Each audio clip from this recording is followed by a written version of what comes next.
Iran మరియు Israel యుద్ధం జరుగుతున్నటువంటి వేళ ఇరాన్ యొక్క డ్రోన్ సాంకేతిక నైపుణ్యం ప్రపంచవ్యాప్తంగా మరొకసారి చర్చనీయాంశంగా మారింది. ప్రపంచంలోనే అత్యంత వైవిధ్యమైనటువంటి డ్రోన్ సాంకేతిక వ్యవస్థ ఇరాన్ సొంతం.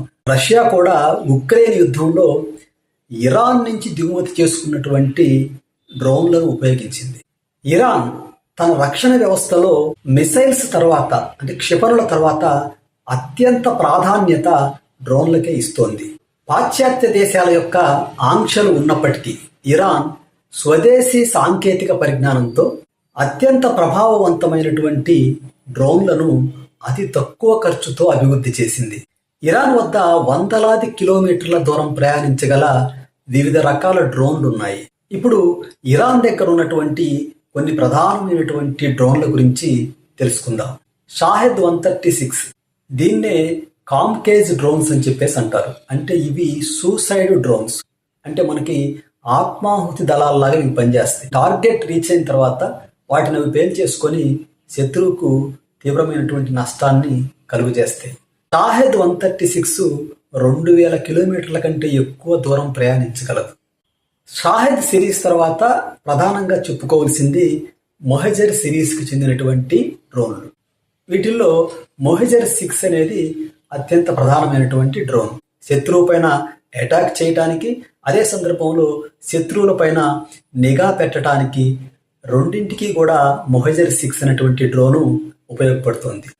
మొహజర్ 6 అనేటువంటి డ్రోను లేజర్ గైడెడ్ క్షిపణులను ప్రయోగించగలదు.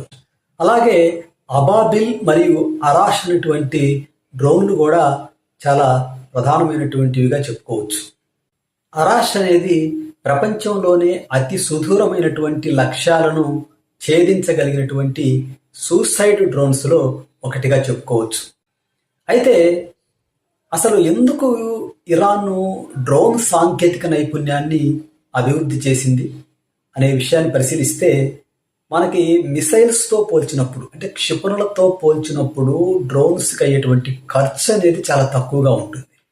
కాబట్టి డ్రోన్స్ అనేవి కాస్ట్ ఎఫెక్టివ్, అంటే తక్కువ ఖర్చుతో శత్రువులకి ఎక్కువ నష్టాన్ని కలిగించగలిగే సామర్థ్యం డ్రోన్స్కు ఉంటుంది. డ్రోన్ సాంకేతిక నైపుణ్యాన్ని ఇరాన్ అభివృద్ధి చేయడానికి మరొక ప్రధానమైనటువంటి కారణం ఏంటంటే స్వామ్ అటాక్స్. శత్రువుల యొక్క ఎయిర్ డిఫెన్స్ సిస్టమ్ని అయోమయానికి గురి చేయటానికి ఒక రకంగా ఈ డ్రోన్స్ ఉపయోగపడతాయి. ఎందుకంటే ఒకేసారి పదుల సంఖ్యలో డ్రోన్స్ని ప్రయోగించినప్పుడు శత్రు దేశాల యొక్క ఎయిర్ డిఫెన్స్ సిస్టమ్ కూడా వాటిని గుర్తించలేకపోతుంది. ఒకవేళ గుర్తించినా అన్నింటినీ అడ్డుకోలేకపోతుంది. అంటే శత్రు దేశాల యొక్క ఎయిర్ డిఫెన్స్ సిస్టమ్ని అయోమయానికి లేదా గందరగోళానికి గురి చేయడానికి ఈ డ్రోన్స్ అనేవి ఉపయోగపడతాయి. మిసైల్స్ లాగానే ఇరాన్ అభివృద్ధి చేసినటువంటి డ్రోన్స్ సుదీర్ఘమైనటువంటి లక్ష్యాలను కూడా ఛేదించగలిగేటువంటి సామర్థ్యాన్ని కలిగి ఉన్నాయి.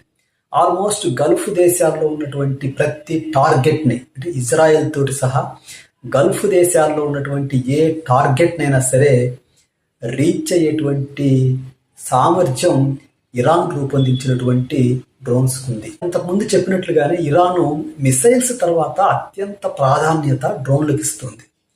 అంతేకాకుండా ఎప్పటికప్పుడు డ్రోన్ యొక్క సాంకేతిక పరిజ్ఞానాన్ని అప్డేట్ చేస్తూ వస్తుంది. అయితే ఇటీవలి కాలంలో షాహెద్ 238 లాంటి డ్రోన్స్లో ఆర్టిఫిషియల్ ఇంటెలిజెన్స్ని కూడా ఇరాన్ ఉపయోగిస్తోంది. అదేవిధంగా జెట్ ఇంజన్లను కూడా ఈ డ్రోన్స్లో ఉపయోగిస్తోంది. అంటే ఎప్పటికప్పుడు డ్రోన్స్కు సంబంధించినటువంటి సాంకేతిక పరిజ్ఞానాన్ని లేదా సాంకేతిక నైపుణ్యాన్ని అప్డేట్ చేస్తూ వస్తోంది. సో దీనివల్ల ఏమవుతుందంటే ప్రపంచంలోని అత్యుత్తమమైనటువంటి డ్రోన్స్లో ఇరాన్ డ్రోన్స్ కూడా ఒకటిగా పేరుగాంచాయి.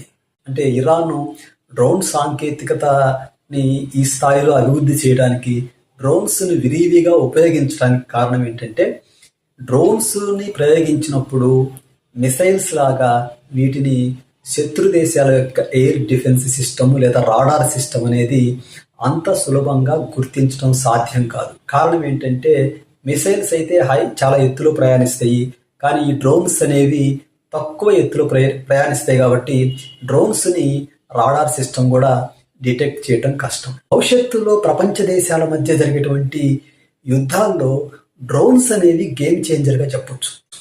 అంటే ఇవి తక్కువ ఖర్చుతో తయారయ్యి శత్రువులకి అపారమైనటువంటి నష్టాన్ని కలిగిస్తాయి. ప్రస్తుతం జరుగుతున్నటువంటి యుద్ధంలో కూడా ఇరాన్ స్వదేశీ పరిజ్ఞానంతో అభివృద్ధి చేసినటువంటి వివిధ రకాల డ్రోన్లను ప్రయోగించి గల్ఫ్ దేశాల్లో వివిధ లక్ష్యాలని ఛేదించగలిగింది.